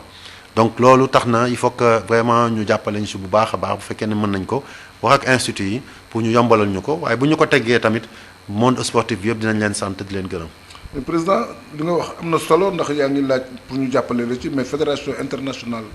ak confédération africaine de football ñoom lan mooy seen participation ci Covid bi. ah loolu wax nga loo xam ne defe naa communiqué woon nañ si grand Malick kii sax grand Pape fédération internationale moom voté na loo xam ne fédération bu nekk di nga jot $1,500,000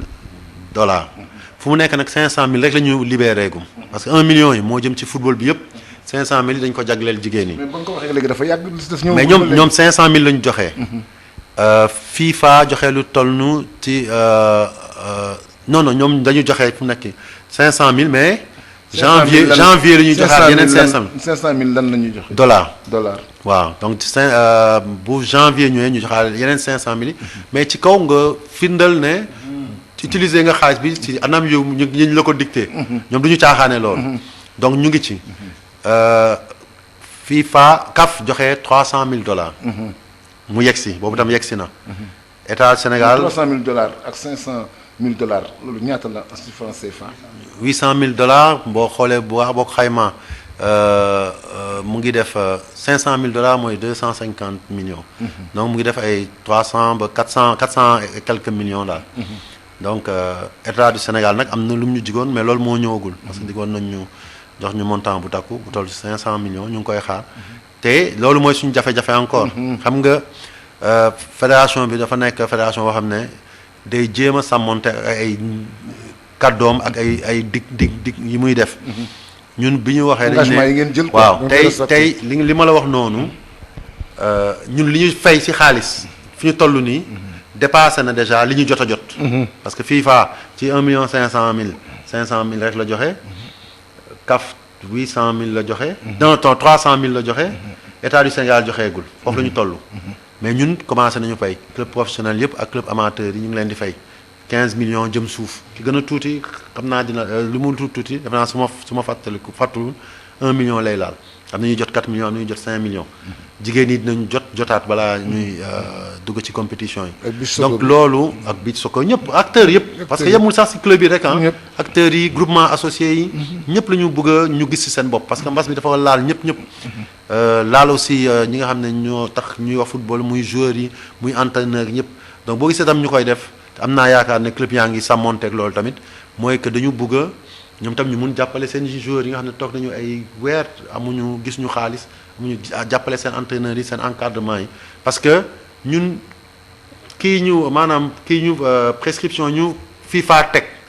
ñun dañ ko teg nag léegi ci club yi dañu ne club yi bu ñu leen joxee yéen itam li ngeen di utiliser 15 millions yooyu. da ngeen ñu ko war a jébbal. pour ñu mun ko yéegeewaat FIFA. mu xam ne xaalis bi fi mu ko doon séntu pour mu dugg foofu la dugg. ñi ko war a jot nañ ko ñi war a jot seen salaire jot nañ ko donc noonu la ñu ko bëgg a organiser parce que bu jaaree yoon rek daf ñuy yombal ëllëg jàppale institution yu mel ni FIFA. donc loolu def naa lu am solo la xam nga fi mu nekk ñu ngi war dem ci compétition africaine yi mu am ñaari équipe yoo xam ni dañu war a représenter.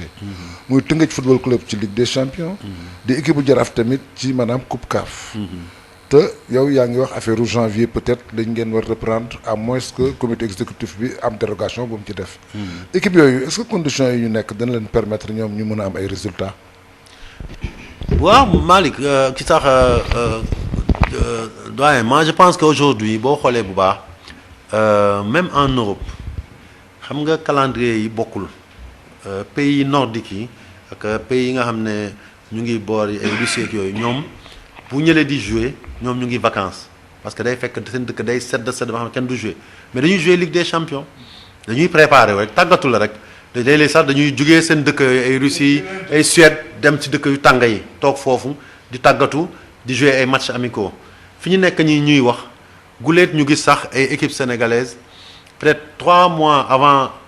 éliminatoire commencement Coupe d'Afrique interclub yi parce que fin novembre lay commencé ñu commencé di tàggatu tey boo gisee Tëngéej mu ngi regroupement depuis weer bele septembre Jaraaf naka ni noonu donc ñoom ñëpp ñu ngi liggéey ñu ngi tàggatu recruter bu baax fédération li mu ci mënoon ba fi ñuy toll ñu def na ko bi ñu jëbalee 15 millions yi nga xam ne Covid bi la te ñoom ñaar la ñu njëkk a fay ñoom ñaar la ñu njëkk a versé parce que ne ñoom ñooy suñu priorité ñu jël tegal leen ci 20 millions ne leen lii pour ngeen mun préparer wu na donc defe naa te macha allah gis nga may na leen ñu mun dem recruter ay joueurs yu baax. ci yeneen club loolu musul am. waaw loolu muy guléet musul am muy guléet parce que loolu tam mooy wane rek ne ñun au niveau de la fédération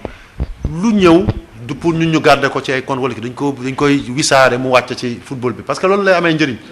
nekkuñ fii ñun duñu entreprise privée donc daf na demaat si ñu mu war a dem rek loolu la te defe naa Jaraaf ak kii ñoom seen biir mën nañu jouer ay match tàggatoo ñu ngi jouer aussi ak équipe nationale yi parce que ñoom tamit comme dañu tëju def nañu seeni test mën nañu jouer ak ñoom ñu ngi jouer ak équipe nationale U20 ak U17 xëj na dinañu am yeneen adversaires yoo xam ne fekkee ne conditions yooyu nañu à l'extérieur ñu commencé am na léegi yeneen club yoo xam ne commencé nañu préparé wu xanaa peut-être li ñuy mën def bu équipe yi demee ba commencé préparé wu naa ci waxtaan nag loolu maa koy décidé naa ci waxtaan ak waa comité exécutif bi ak sama vice président yi mën nañu xool fii rek ay novembre bu fekkee ne championnat dañu ko maintenir janvier novembre ñu organiser leen fii benn tournoi des africains boole leen ak yeneen équipe yoo xam ne dinañu mun jongante ak ñoom ñu jouer tournoi ñu def test yi jouer loo leen ay 4-5 match seen biir pour mu gën a relever seen niveau parce que ñooñu dama koy bamtu rek di ko fàttali tey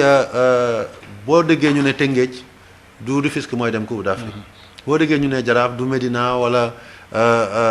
Centenaire wala Gorée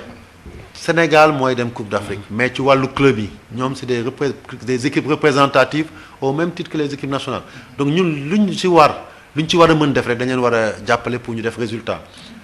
parce que tamit mooy li ma doon wax tànk ci entraîneur bi rek bu ñu demee premier tour bu ñu dóoree pourtant club yi ñooy dem de waaye dañu naan football bi dara doxul parce que club locaux yi bu ñu demee premier tour na remelu donc fédération bi la ñuy ŋàñña donc ñun suñu intérêt dama koy wax noonu en plaisantant mais li am solo mooy tey nous on a envie aussi parce que man mooy li ma gëm de montrer à la face du monde et aux yeux des Sénégalais que niveau bi ñu teg football local bi tolluwul foofu man gëm naa ne suñu football local ci niveau gën na niveau yenn football locaux yu bare en Afrique. ci nan président. parce que ci nan benn ni ñu koy waxee nii wax nañ ko ba tey suñu système ñun ni mu demee mooy def que équipe yi performante année N+1 dootuñu performante parce que seen joueurs yi dañuy dem du dëgg ñaare suñu équipe yi ak suñu football dem na ba nga xam ne même le public sénégalais xool leen ko ci yéen ñun ñoo farataalatul li nga xam ne mooy Coupe d'Afrique des clubs loolu am na man dama koy gis damay xool yenn dëkk yoo xam ne ñun ñoo leen gën demin ñoo leen gën a am taxawaay ci football ni ñu ko faydalaay fulla ko ñun fii même Coupe d'Afrique des fois club match Coupe d'Afrique club bu nga fee sa stade bi problème la donc aujourd'hui ñun ñoo war a changer paradigme xoolaat amaat beneen bët bu ñuy teg comme avant ñu ñoon gis ay GA avant ay GA ay Jaraaf ay Gorée di dem ay demi-finale Coupe d'Afrique xam nga bu Gorée daan jouer Demba Diop fees du waa Gorée rek ñoo ko daan feesal waa Sénégal ñoo ko doon feesal tey bu Tëngéej di jouer Rufisque dafa war a fees waa Sénégal yëpp Jaraaf buy jouer ak stade bu mënti jouer ñëpp ñoo feesal ko ñu xam ne suñu équipe nationale club moo taxaw donc bu ñu defee noonu moi je pense que résultat pour dugg ak groupe jafewul ku xool daaw génération foot nga xam ne amoon nañu yoon pour dugg. bien sûr. am nañ ko plusieurs fois mais yàlla tudda eggul. donc xëj na tamit mu dem ba benn moment ñu tase équipe boo xam ne peut-être elle était à portée de main xëj na ñoom mu fekk moment boo xam ne peut-être moment de kii la boo xam ne seen niveau peut-être mental wala kii match aller bi la ñu raté. moo tax ñu éliminé ñu mais moom dafa war a dugg ci groupe. parce que amoon na moyen parce que Zamalek bi mujjee nii mu ngi joué demi-finale. yéen xam ngeen ne Zamalek kii da koy éliminé fii. génération foot da koy éliminé fii Dakar wax ma la fële 2-1 ñu def fa te fële sax dafa metti mais fii lañ leen war a éliminé. donc équipe boobu te tey Zamalek boobu mu ngi waaj a qualifié final. donc xool leen écart boobu. dem naan ngeen visionné waati match ngeen xam ne suñu écart ak niveau bi gën a élevé en Afrique sorewul. Berkane bi muy dem final daaw fii Jaraaf 3-1 la ko dóor fii def naa Jaraaf loon. waaw wala non génération foot loolu xaw ma am na daal daaw jaraaf la doon na ko fii 3-1. ñu dem gagné 2-0. am corner à la dernière minute mu dem final ñu arrêté match bi. donc y a des choses yoo xam ne nañu am jàngat bi war après nag la vérité mooy que kooku dañuy dellu soit si suñu problème football football local. Il faut que ñu am politique boo xam ne ñun fédération ligue professionnelle ligue amateur nu ñuy def ba amaat jàngat ak autorités yi ak ñëpp jàpp ci pour que ñu considérer le football comme un secteur créateur d'emploi et que on se fasse un problème de fierté et de souveraineté nationale que nos joueurs tant que par exemple bu ñuy génn fay ñu leen 1 million ci biti waruñu génn. te pour loolu il faut que ñu dugal koom bi nga xam ne. joueur sénégalais salaire am lu mu tuuti 500 000 lay nekk. dëgg la te loolu nag du président Senghor rek moo ko mën du président Senghor rek wala du ligue professionnelle wala fédération wala Ablaye Sow rek ñoo ko mën. ñëpp la c'est tout un pays qui se met derrière son football local pour dire dañ koy yëkkati. ñu week-end yi yéen rajo yi ak télé yi ngeen di branché ci match yi amaana yéen koy def man tey man su ma demul stade ci yéen wala yeneen chaînes yi laay déglu match yi donc télé yi itam nekk fi ñu créer un produit bu demee ma xam ne xale yi soxluñu dem di jéggaane pour ay 300 000 da ngay gis ku dem Liban ñu fay la 600 000 nga dem fay loyer 300 000 mu des 300 000 loo ci yónnee sa waajur nga war si jënd lekk. xam nga loolu du professionnalisme. loolu toog fi rek moo gën. mais comme ñoom sax la ñuy demee dañuy naan sama morom yi dem nañu foog ma dem loolu mooy problème bi. donc loolu war nañ toog ñu tëgg ko waxtaan si pexe bi ak solution bi dépendul ci benn nit dépendul ci benn kuréel problème yi politique nationale la ba pare nit yi xam ne football mooy li ko motiver sport bu doxee bu ñu ko tegee ci raay ci wàllu professionnel ba mu jur. bu ñu ko defee ci basket dina dox bu ñu xoolee yeneen discipline ñu def ko mu dox donc loolu mooy créer déclic bi nga xam ne football professionnel yi day génn ci sport sénégalais texte yi c'est bon code nu mu tuddati code des sports bu génnee mais bu fekkee ne accompagnement bi war ñëwul parce que texte moom texte la rek. li ko nit yi di def rek noonu lay nuróol. donc il faut que ñu génnee politique bu dëgg man daal loolu laa ko gisee parce que coow li bari na trop. mais suñu équipe yi ak suñu joueurs yi ay jàmbaar lañu man kooku man mën naa ko seede parce que ci ñoom laa bokk. mais président xalaatoo ni tamit la valeur football sénégalais bi maanaam direction technique nationale bi moo ko dévaloriser puisque ci joueurs yi nga xam ne dañuy évoluer fii parmi les meilleurs sax xalaatuñu leen sax convoqué leen équipe nationale. donc vitrine la boo xam ni dafa mel ni bokkul ci football bi te je crois que fédération bi comité exécutif bi ak équipe nationale A bi ñoom ñoo war a. génne talent yi nga xam ne ñi ngi fii même bu ñu joué ñu bokk ci ñi nga xam ne mën nañu aspirer à l'équipe nationale mais ku dul professionnel doo bokk équipe nationale loo mën a football Sénégal loo ay duñ la convoqué ci équipe nationale jamono yi génn commencé woon nañu nag di woo ay locaux. waaw mais gëj na am de. delluwaat na fa mu nekkoon passé non déet mais loolu c'est normal Sénégal football ñu depuis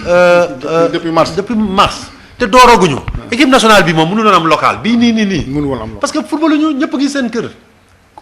boo demee plage di entraîné sax ñu yóbbu la police yéen a xamoon ne dañ ko tere Pape grand Pape dañ ko tere woon donc gars yi football ñu donc xaj na justement moi je pense que quand je dis que ñëpp la concerne man d'accord naa ak yow. li ma wax président c'est pas pour le présent c'est pour l'avenir. et pour toujours man kon loolu foofu laa jëm ak yow man d'accord naa ne tey promotion tout à l'heure j'ai dit que ñëpp ñoo ci war a def c'est-à-dire bu ñu demee ba championnat yi reprendre DTN dafa war a di sillonné ak DTRM yi ñu sillonné stade yi di xool xale yu am talent yi wala ñu jógee U20 Aliou Aliou keroog bi ñu demee ba am problème góol bi Edouard Gagnon mënoon na ne xaaral ma xool bu gaaw biir Europe ban xale gardien laa mun mais U20 bi la donc il faut que mu am un système de vase communicant entre nos équipes de jeunes notre football local sur un poste d'un joueur boo xam ne il est censé être sur le banc bu lee nga jëli professionnel bi nga xam ne dafa am gëdd fële nga ñëw di ko teg ci banc bi je suis sûr que entraîneur bi bu amee possibilité jël un joueur local boo xam ne mu ngi exploser fii ne serait-ce que pour promotion football local bi promotion joueur boobu mu indi ko c'est un plus pour tout le monde te je sais que loolu l'entraîneur national du ko bañ DTN tamit ñun mën nañ ko wax et moi je suis d'accord que cercle vertueux boobu la ñu war a créer les meilleurs du championnat local ñu leen di gis équipe nationale yàqu ci dara da ciy yokk et il est arrivé dans notre football aussi que des joueurs du cru soient meilleurs que les professionnels am na fi ba tey. mais président la preuve Ismaël Sarr fii la jógee dem commencé tëj Metz Ismaël Sarr fii la jógee dem commencé def Metz fii la jógee dem. Ibrahima fii la jógee dem donc am na fi lu fi xew mais est-ce que loolu yéen a ci entraîneur bi il est conscient yéen a ngi ci waxtaan entraîneur bi. final bi Ismaël Sarr joué entre Casa Sport ak. Génération Foot def naa ne match bi mu joué keroog ak match bi ñaari équipes yi joué c'est digne des équipes européennes final bu mag a mag la ñu joué xam naa ci match boobu peut-être Ismaïla ci li bokk ci lu ko yóbbu ci la bokk. mais ñoom bu ñu demee France duñ donc am na lu xew fii nii mais c'est à l'entraîneur de valoriser est-ce que moom mu ngi dem terrain est-ce que day tam mi ngi ci waxtaan c'est-à-dire pour dëggal ko ñu valoriser ko ba nga xam ne le joueur local bi du am démotivation que ni su ma dem du ma mën a jouer c'est à eux de mener sa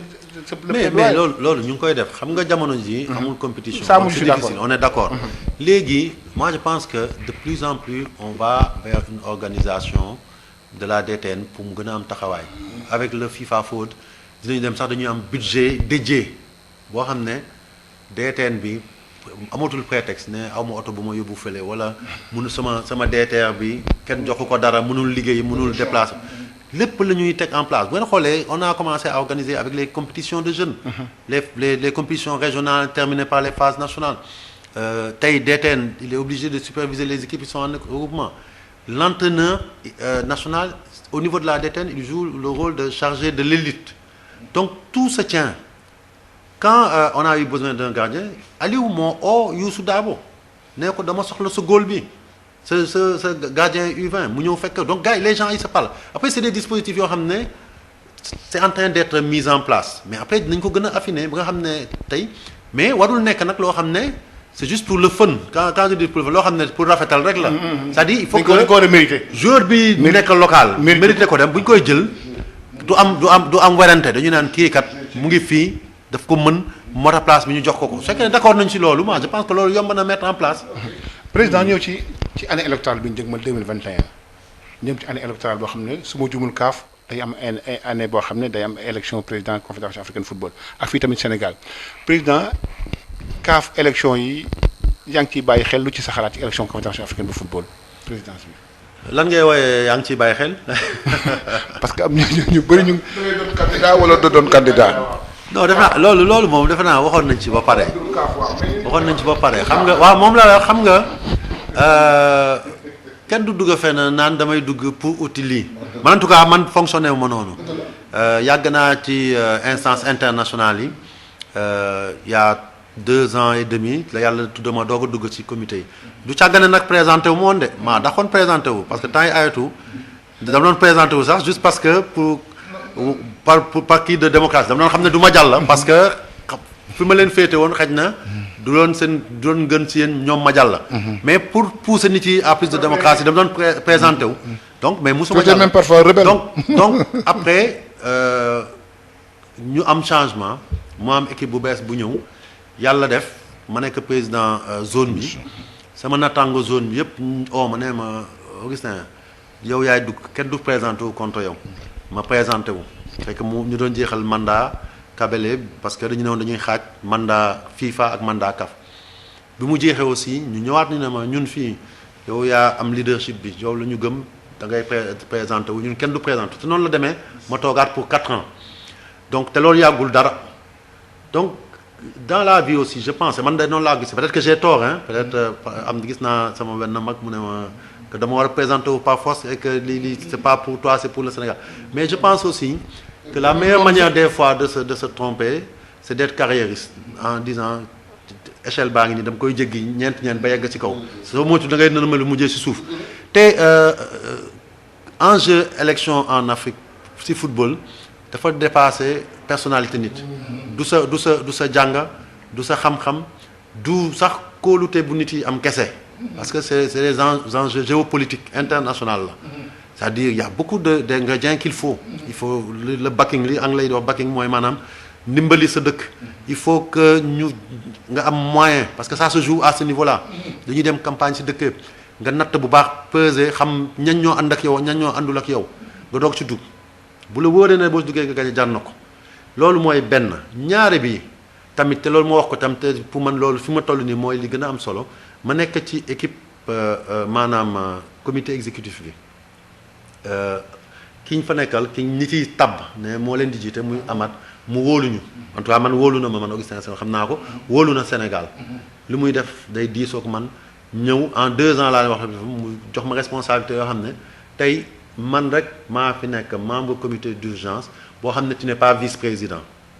man ak moom président ak ñetti vice président yi ñoo seq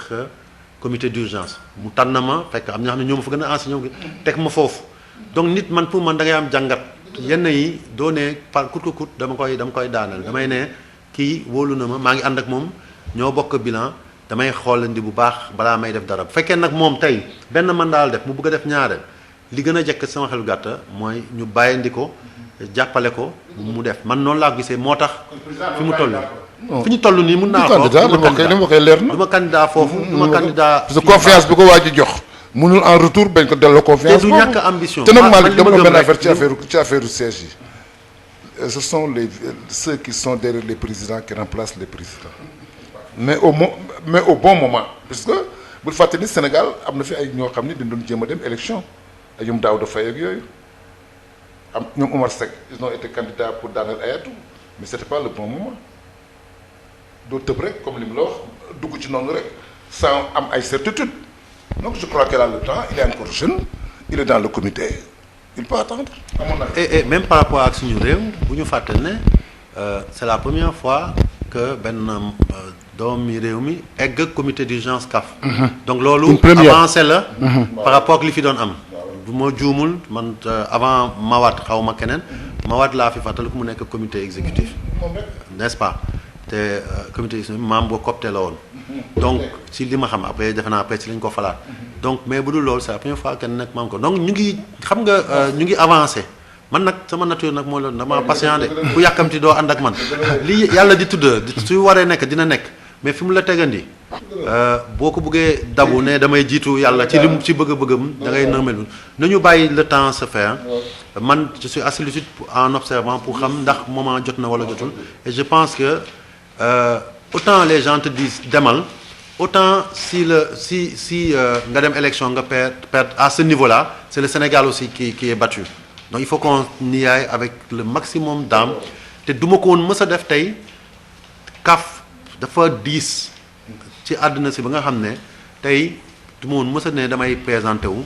te du ma dem toog ak ki nga xam ne mooy kilifa dëkk bi wax ak moom ba mu ne ma mën nga ko def am nga soutien yu Sénégal kooku xalxaatu ko man ma jugal sama bopp rek Augustin Senghor président CAF comité exécutif moom amul problème mën naa ko def parce que loolu mën naa ko lijjanti xam naa ne am naa fa taxawaay boo xam ne su ma nee woon sax xëj na man bugguma dem sax ñoom dañu ma ne toogal parce que dañ la soxla mais président CAF dafa am solo boo xam ne affaire u réew la du affaire u benn nit du affaire u carrière du affaire u bëgg ñi rek dama ko bëgg man mooy sama jàng du nag dama xeeb sama bopp sama nawle yi nekk foofu xam nañ ni may fonctionner mais comme ni ñuy wax rek li jotagul li jot moom kenn du ko pousse day nekk donc nañu bàyyi affaire yi ñëw je viens d'être réélu élection yi si sama xel bu gàtt je serai juste peut-être un observateur ou un juge entre guillemets pour départager en tant que pays Sénégal bien entendu mais li ci kanam nag yàlla moo ko yor dañuy bàyyi rek ba fii ci Sénégal ñu dem élection 2021 su ma juumul président ndax candidat nga pour la prochaine élection fédération waaw wala déet côté boobu jot naa ci wax jamono yi parce que dafa am benn groupe bu ñu ma suñu panel ANPS bi la woon waaw suñu panel ANPS bi waaw ñu ngi nuyu président Abdoulaye Thiam sax waaw Malick fii ba 2021 waaw ñu ñëw agsi na ba ma dem assemblée générale 2021 waaw man du ma wax ci élection ci mbedd xëj na nag ñi ma jege nga xam ne maa ngi liggéey ñoom guddeeg bëccëg dinañu xam su waxtu jotee lan lay mais tey waxtu liggéey la ñu ngi nekk ci ay projets yu bare ñu ngi nekk ci ay qualifications ci loolu laa focaliser wu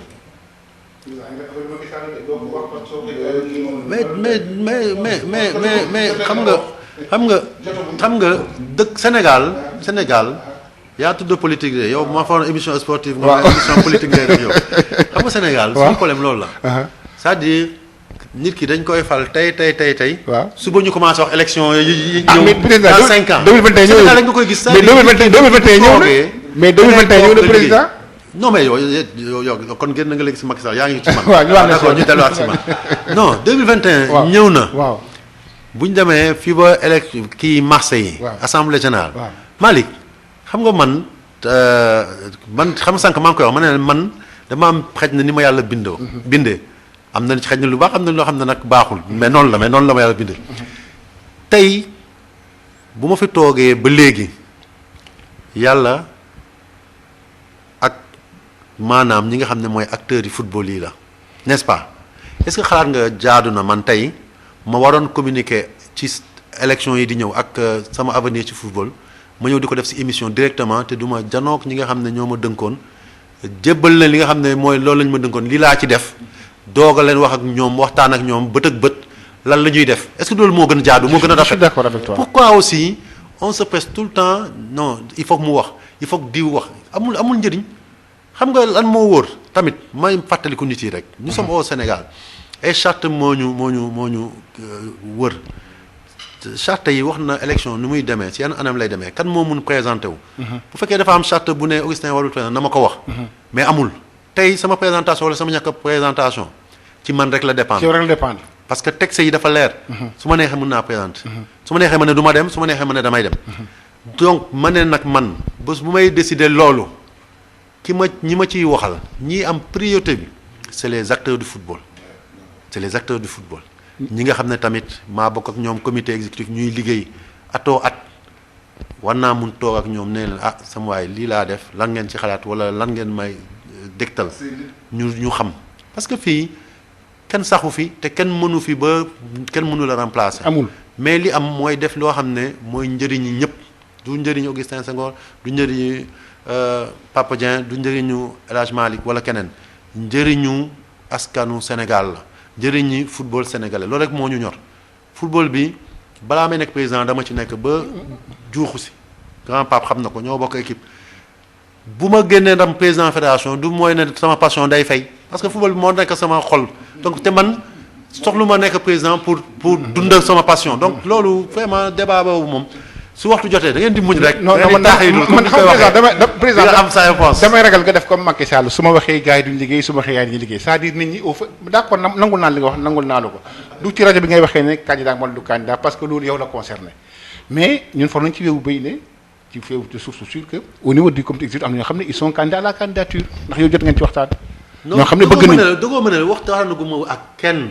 xam nga yow même ñu bëgg sax yow da nga féetee noo xam ne peut-être sax yow yaa ma gën a xam li xaw déedéet si damay si yow kay yow yëg nga kay non man damay laaj rek est-ce que du woon leeral ne tey man kat ma bokk naa mu leer mais comme wax nga da ngay xaar ba mu jot waxtu jot sa wax ji yaa koy guddal tontu naa la ci bu yàgg boo dellu saatee rek waaw non man kay président d'accord naa li wax d'accord naa ko si vous le concept parce que c'est pas le moment du fii lañ koy waxee waaye tamit ñun am nañ droit parce que non man tamit moom mais xam nga moo tax nangul la droit boobu moo tax ma tontu la. waaw kon président defe naa ne daal waxtaan nañu lépp daal pour le moment kon saison bi tijjeegul yéen a ngi séntu pour le 2 janvier mais compétition africaine yi war na commencer incessamment Jaraaf ak Teungueth football club ñu ngi en préparation yow wax nga sa point de vue nee nga boo leen sañoon daal da ngeen di xaar ba mois de janvier donc fi mu nekk émission bi jeex na ñu ngi lay sant di la gërëm di bàyyi la ak antenne micro bi pour nga tàggu auditeurs yi Sud FM yi ci waxtaan bi nga xam ne waxtaan nañ ko tey mu doon waxtaan bu am solo neexoo jot sax neexoo am sax pour waxtaan lu gëj nañ fi lool am la tamit c'est difficile ndax sa ñàkk jot waaye nag yenn saa yi nag bu coow amee ci football bi Senghor da ngay jéem a may nit ñi occasion wax ci ndax yow la ñu dénk football bi te bi ñu la ko dénkee ba léegi amuñu ci dara loo naqari ko te rafet na sportivement avec beaucoup de politesse beaucoup d'engagement beaucoup de franchise beaucoup de loyauté ba léegi xàmmeetuñu sax ban couleur nga am léegi moom defe naa ne tu es pour toutes les équipes loolu man mi sax dama koy xuloo ko yow toujours wala defe naa loolu moo gën léegi daal li ñu lay bàyyi nga wax ak club yi nga xam ne dañuy représenté wax ak mouvement associatif yi ak tamit ñi nga xam ne ñi ngi doon xaar ak ñi nga xam ne tamit équipe nationale bi parfois résultats yi daf leen di perturber ñooñu ñëpp daal nga wax ak ñoom ci tënk rek pour ñu clôturer émission bi. waaw merci beaucoup doyen Pape waaw ci wàll boobu li may wax rek man je pense que jafewuma noonu pour presse fi ma jafee rek mooy xëy na sama nature la fës bi léeg-léeg El Hadj Malick ma ne ko Malick keroog rek wax naa ci rajo bi wax naa fii vraiment man daal bugguma di fës tout le temps ci presse bi parce que xam nga comme di nga wax dañu ma dënk football mais football bi liggéey la d'abord du wax donc moo tax xëy na léeg-léeg muy jafe mais saa yu soxlee ma wax dinaa ko def te ku ma mës a bañ a nangul ma gantu la si dem si émission muy rajo di télé wala presse écrite c'est que moi boobu wax moo jotagul wala ma xalaat ne wax naa lu doy boo xam ne tam nit ki boo Sénégal boo fësee sax da ngay mujjee soof nit yi donc loolu la vraiment loolu tamit yéen tam ngeen ma koy nangul ma leen di aussi di leen féliciter di leen remercier seen émission bi dafa am solo lool parce que je sais que les lundis après soir en fin de journée ñëpp dañ leen di suivre ngeen di dugg ci sport yëpp bu ngeen ñëwee ci football bi aussi di ngeen may seen question ni ngeen koy poser ñu leeral mbir yu bare ci askan bi parce que ñoom ñoo am yoon ci ñun ñu leen di rendre compte parce que liñ ñuy jox ni dañu ko dënk moomuñu ko donc yéen tam ñu jara sant ngeen di sant Sud FM di wax aussi monde sportif bi ak football bi que situation bi yombul mais léegi ñu génn ci bu neexee yàlla te football bi dina reprendre ci anam ju jekk mais ñu continuer di moytu parce que feebar baa ngi fi te bu ñu bëggee football comme ni ñu ko doon footballee ca njëlbeen il faut que ñu fexe daan corona bi mais wax aussi tamit que nañu jàpp ñun ñëpp ci suñu équipe nationale yi parce que am na fu ñu toll léegi li ñu war rek mooy jëm kanam rek dellu ginnaaw waratul am te pour loolu joueurs yi entraîneurs yi ak ñëpp dañu soxla ñun sax dirigeants yi dañu soxla sénégalais yi nekk suñu ginnaaw waaye itam ñu leen di nangul ne bu leen ñu raay saa ñu defee lu dul noonu rek wax leen ñu ko su ngeen amee itam contribution jël leen téléphone yi wala jël leen rajo yi ngeen wax parce que loolu lañ fi nekkee parce que ku nanguwul dégg critique bul jël li nga xam ne ñëpp a ko bokk jërëjëf ma leen di gërëm di leen sant yéen ñëpp. jërëjëf kon mbokk auditeurs Sud FM bi émission bi fii la yem sunu waxtaan bi ñu doon def ak président Augustin Senghor président fédération sénégalaise de football fii la yem ñu leen di yëgal tamit ni am na benn sportif boo xam ne dafa génn àddina muy koo xam ni xam nañ ko trop muy D'Artagnan Diop ñu ko Alassane Diop mu doon ancien joueur du foyer France Sénégal doonoon tamit ancien président SIDEC ci wàllu football bi doonoon un dirigeant du Jaraaf ñu ngi koy jaaree Cheikh Seck di ko jaaree ñi nga xam ni ñëpp ay membre Jaraaf lañ di ko jaaree tamit le président de la fédération sénégalaise de football muy maître Augustin Senghor. ngir massage bu jaar ci yoon taamu leen gamme Piro Valda Valda Afrique ak Piro Valda ñoo leen doon may seen émission Rétro Sport.